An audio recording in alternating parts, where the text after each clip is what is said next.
Partir à la découverte des Bermudes, c'est découvrir un univers parallèle. C'est découvrir un environnement incomparable où il fait vraiment bon vivre. C'est parcourir des plages de sable fin, nager avec des poissons magnifiques, explorer des épaves de bateaux plusieurs fois centenaires, sauter dans une eau turquoise du haut de falaises spectaculaires et marcher dans des petits villages aux maisons de couleurs pastel qui respirent le bonheur.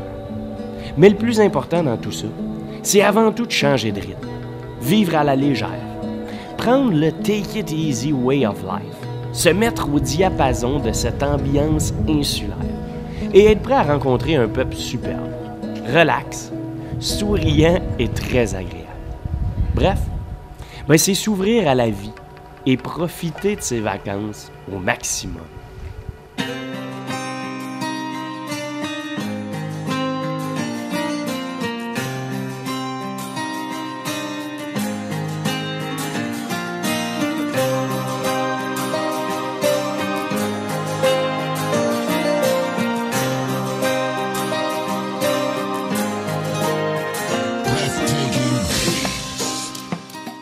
Je pense qu'une des choses importantes à faire en arrivant aux Bermudes, oui, c'est certain, il faut aller profiter des plages, mais il faut avant tout tenter de comprendre un peu mieux l'histoire de l'île. Et pour cette raison-là, il est essentiel de commencer la découverte de ce petit coin perdu avec le Royal Navy Dockyard, le port militaire de la Royal Navy, autrefois aussi décrit comme étant le Gibraltar de l'Ouest. Situé complètement à l'extrémité de l'île, ces fortifications nous font pénétrer dans un passé militaire commencé dès la guerre d'indépendance des États-Unis, en 1776, jusqu'à la fin de la guerre froide. C'est suite à la défaite des Britanniques contre les tout nouveaux États-Unis d'Amérique que la suprématie maritime de la Grande-Bretagne commença à être menacée. Les Français d'un côté et les Américains de l'autre. Les ports américains pouvaient plus être utilisés pour réparer les navires de guerre anglais. Les Bermudes devenaient donc un point névralgique entre leurs colonies d'Amérique du Nord et ceux de la mer des Caraïbes. C'est d'ici que le blocus britannique des ports américains se faisait. Et dès le début du 19e siècle, principalement après la guerre de 1812 contre les États-Unis, les Britanniques avaient compris l'importance de ces îles, qui pendant presque 2 siècles allaient servir de base militaire.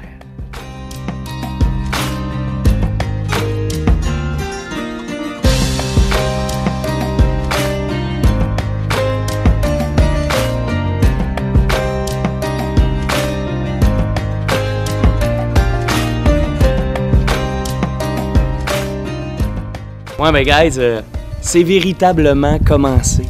J'ai parti ça. Et ce matin, je me suis levé, pas trop tôt, là, mais je voulais profiter du temps juste un petit peu avant que le gros bateau de croisière se vide puis que les gens commencent à venir se promener. Malheureusement, il pleuvait un peu ce matin. Fait que j'ai commencé avec le Musée national des Bermudes, qui m'en a appris pas mal sur l'île, sur l'histoire de la colonie, de l'emplacement. C'est cool, et là, je viens de sortir. Puis le ciel a commencé à un peu s'éclaircir. Il y a encore des nuages, mais on est bien, je peux me promener, je peux filmer tranquillement. Fait que là, je fais le tour du Royal Naval Dockyard, qui est en fait une vieille base navale. Et c'est très impressionnant, parce que je suis en train de faire le tour, puis on est complètement entouré d'un fort, une forteresse, avec des vieux canons. On en voit de tous les genres, qu'il y en a qui datent de la Première Guerre, de la Deuxième Guerre mondiale.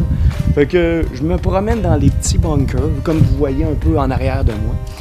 Et pour la petite histoire, dans le fond, là, cette base navale ici, elle a été construite suite à la déclaration de l'indépendance des États-Unis. Les British, le Royaume-Uni, avaient besoin d'une base pour relier les colonies du Nord, le Canada aujourd'hui, et les colonies des Caraïbes. Fait que les Bermudes sont pas au milieu, mais sont très très bien placées pour le ravitaillement. Puis c'est ici qu'ils venaient pour réparer les bateaux militaires, les autres bateaux, puis transférer les cargaisons. Fait que, regardez, là je suis un petit peu au sommet de la butte. J'ai une vue assez globale. Eh bien, je continue ça avant que la foule arrive. All right!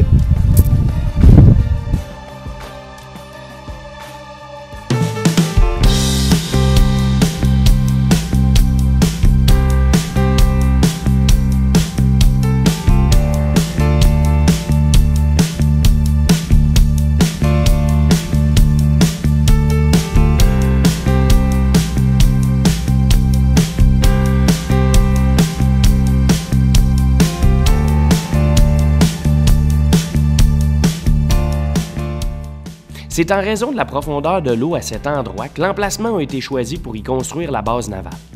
Et comme c'était assez fréquent à cette époque, on profitait des prisonniers britanniques pour faire le sale travail. C'est donc dans des conditions extrêmes d'insalubrité que plus de 10 000 prisonniers travaillèrent entre 1814 et 1863 sur la construction de cette base navale et d'autres projets de fortification.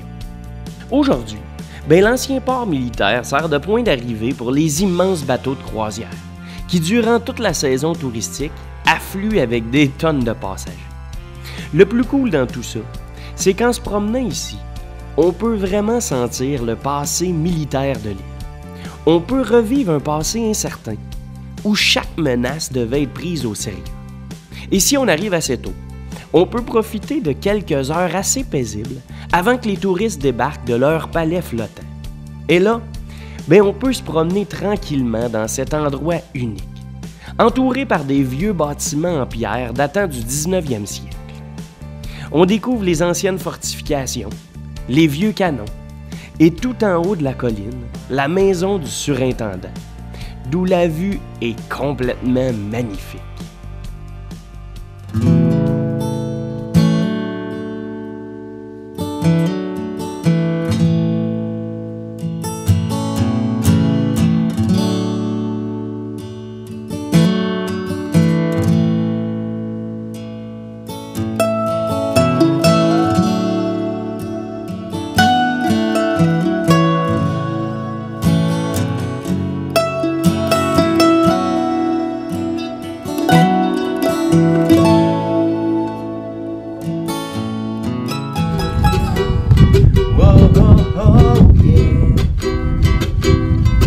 Well, you done me, you bet I felt it. I tried to beat you, but you're so hot that I melted. I fell right through the crack.